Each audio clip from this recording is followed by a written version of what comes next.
Hello everybody, today in front of me I have Motorola Moto G22 device, and in this video we will show how you can turn on the separate number row on top of the characters at the keyboard of this smartphone.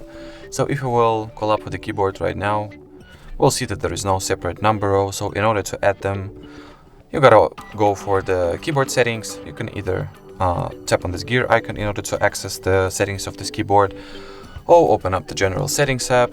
Here, scroll down until you stumble upon the system category. At the system category, choose languages and inputs.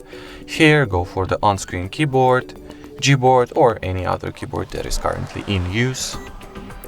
At the settings of your keyboard, go for the preferences, and basically all that is left to do is to turn on this number row switch.